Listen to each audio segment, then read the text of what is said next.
Hello, alors aujourd'hui je vais vous lire Philippe Hanok, Paliev, chez Kidam Éditeur. Alors voilà un roman totalement étonnant qui nous raconte l'histoire donc de Liev ou de Paliev. En fait on ne sait jamais qui est qui, quoi et quoi. Et c'est assez remarquable, voilà, un peu déroutant au départ. Et après voilà, c'est un régal. Alors, la quatrième de couve, c'est Liev se rend à Costco pour y assurer l'honorable fonction de précepteur. Ou peut-être pas. À Costco, Liev vivra aussi une belle histoire d'amour. Ou peut-être pas. Le monde est opaque, à moins que ce ne soit l'homme. L'opacité est une maladie mentale. Peut-être pas. Voilà, donc ça cause de l'impossible reconnaissance sociale, professionnelle, sentimentale ou simplement de soi-même, qui est au cœur de ce roman, mais vu à travers le microscope vertigineux des monstruosités minuscules. Voilà. Philippe Hanok, Paliev chez Kingdom Éditeur. Donc je vais vous lire deux passages. Voici le premier.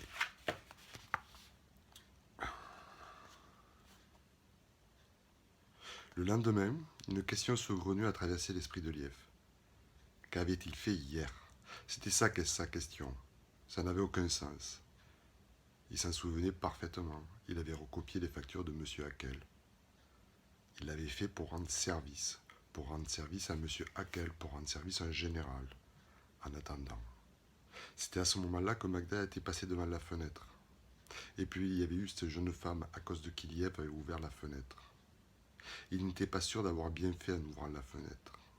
C'était un souvenir un peu inconfortable. Voilà ce qu'il avait fait hier. Il ne se souvenait pas d'autre chose. S'il s'en souvenait pas, c'est parce que ce n'était pas important. Peut-être aujourd'hui y aura-t-il des enfants. Il fallait qu'il y ait des enfants pour qu'ils soient précepteurs. Il fallait qu'il y ait des enfants à Costco. Il n'y avait pas d'enfants à Costco pour le moment, avait dit M. Hackel. Il y eut un temps, et à la fin de ce temps, Liev a éprouvé comme un début de panique. Il s'est rendu compte qu'il ne savait pas quoi faire. Il était debout, dehors, dans la cour, il ne savait pas quoi faire. Et puis il a entendu la voix de M. Hackel qui parlait. Il parlait à un jeune homme à côté de lui, il marchait dans la direction de Liev. Le jeune homme était élégant et il souriait. C'était un jeune homme, mais il était bien trop vieux pour être un élève. Monsieur Hackel a vu Liev, il a souri aussi. Il s'est dirigé plus franchement encore vers Liev, la main vaguement tendue dans sa direction, et le jeune homme a regardé Liev en souriant. Il avait de belles dents. Liev a failli sursauter quand il a entendu Monsieur Hackel dire « Voici notre ami ». C'était de Liev qui parlait. Il n'y avait aucun doute. Pourtant, le jeune homme était trop jeune pour avoir des enfants. Le jeune homme souriant ne pouvait servir à rien pour Liev. Comme il s'approchait de lui, Liev s'est entendu dire « Je suis le nouveau précepteur ».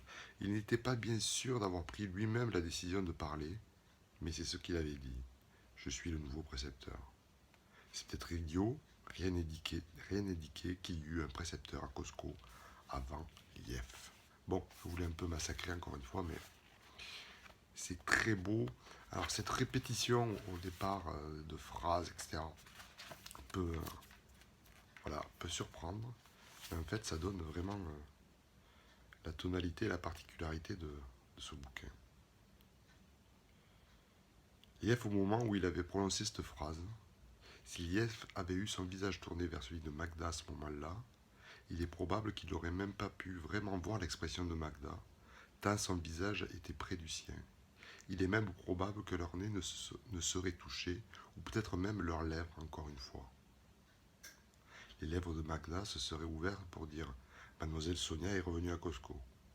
Liev aurait senti son haleine sur son visage. L'haleine de Magda serait rentrée dans les narines de Liev par sa propre bouche, peut-être elle aussi entr'ouverte à ce moment-là. Et avec l'haleine de Magda, la langue aussi de Magda, cette langue dont elle se servait pour dire « Mademoiselle Sonia est revenue à Costco ». Et dont elle se servait également pour introduire une partie d'elle-même à l'intérieur de Liev, avant que lui-même n'introduise une autre partie de lui-même à l'intérieur de Magda, comme déjà, depuis un certain temps, ils avaient pris l'habitude de le faire. Et de fait, tandis qu'il regardait Mademoiselle Sonia par la fenêtre, Mademoiselle Sonia qui était revenue à Costco, cette partie-là de Lief était dure. Voilà, Philippe Hanoch, Palief, chez Kidam Éditeur. Voilà, très joli roman. Bisous et bonne année à tous.